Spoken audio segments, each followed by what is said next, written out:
Hello everyone and welcome to our Hazmat test review for 2025. In this video, we'll walk through each question and briefly explain the answer. Whether you're preparing for an exam or just brushing up on safety protocols, this guide is here to help. Let's dive right in. Let's start with the first question. What should you avoid doing if your vehicle is leaking a hazardous substance? You should avoid driving the vehicle as little as necessary for safety reasons. This minimizes the risk of further spreading the hazardous material. Next up, if a hazardous material is labeled as prohibited in the hazard class column of the hazardous materials table, what should be done? The answer is clear. The material must never be transported. This ensures that the dangerous material isn't moved at all. Now consider, when refueling a vehicle carrying hazardous materials, where should a person be positioned? The proper position is at the nozzle to control fuel flow. This allows for immediate action if something goes wrong. Moving on.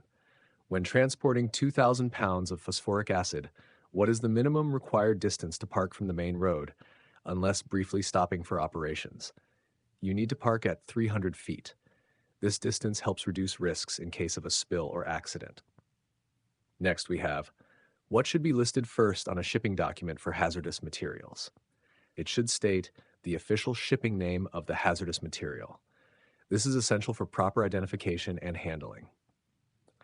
Consider this, in which hazardous material classification does gasoline belong? Gasoline falls under Class 3, flammable liquids, due to its high combustibility.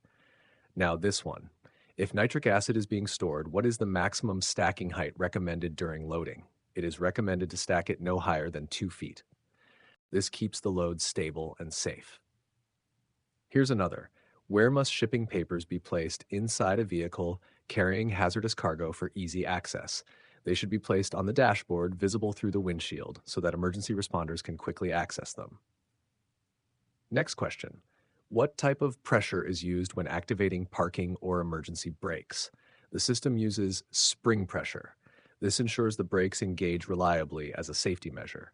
And then, when a driver is transporting Class A explosives, where is parking permitted? The rule is strict. Parking is prohibited. This prevents any accidental hazards associated with explosives. Moving forward, what should be included in the written instructions for transporting Class A and B explosives? The instructions must cover handling procedures and emergency contact details, ensuring safe transport and rapid response if needed. Here's one about safety measures. The transport index of a radioactive material indicates what? It indicates the level of safety precautions needed during transportation, guiding the necessary handling methods. Next, what must be done when loading flammable liquids into a closed cargo space? You must ensure the liquid is in fire and water-resistant packaging with a similar tarp covering. This precaution helps prevent leaks and fire hazards. Now consider, how far should a vehicle transporting hazardous materials be parked from an open flame? It should be parked at a minimum of 300 feet away, which reduces the risk of ignition. Then we have, what information does the hazardous materials tables column 6 provide? It provides hazard warning labels required for the shipment, which are key for identifying risks. Next up, who is responsible for determining a product's hazard class and packing group? That responsibility lies with the shipper, who must ensure proper classification and packaging. Let's look at this one. What should a driver do upon encountering a hazardous material leak? The driver should evacuate the area and notify authorities to protect everyone involved. Another important question. How many placards are typically required on a vehicle carrying hazardous materials? You need 4, one on each side, front and rear, to clearly display the hazard. Consider this classification question.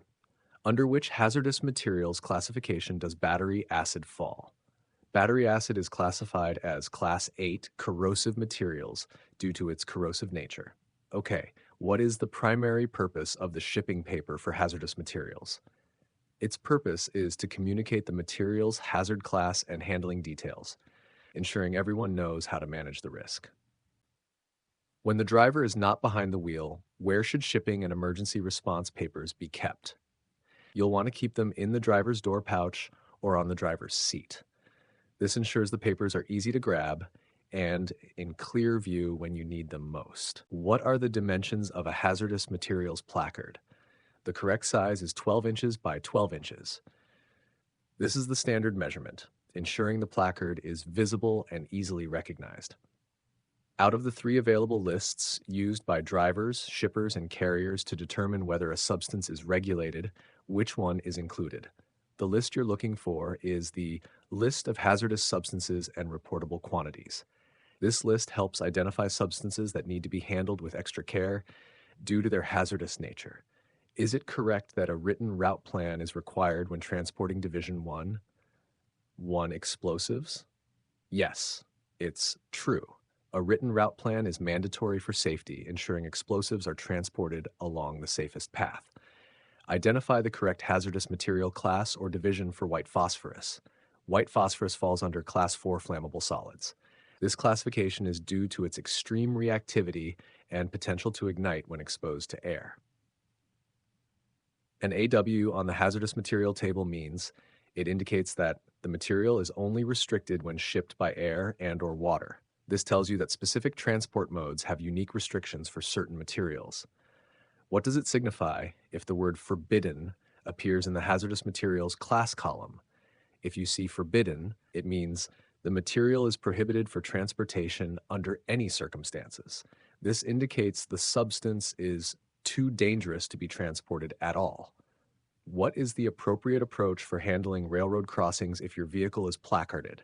You should slow down and proceed with caution without stopping. This helps reduce the risk of accidents while keeping you alert as you approach the tracks. What is true about a portable tank? A portable tank can be removed from a vehicle.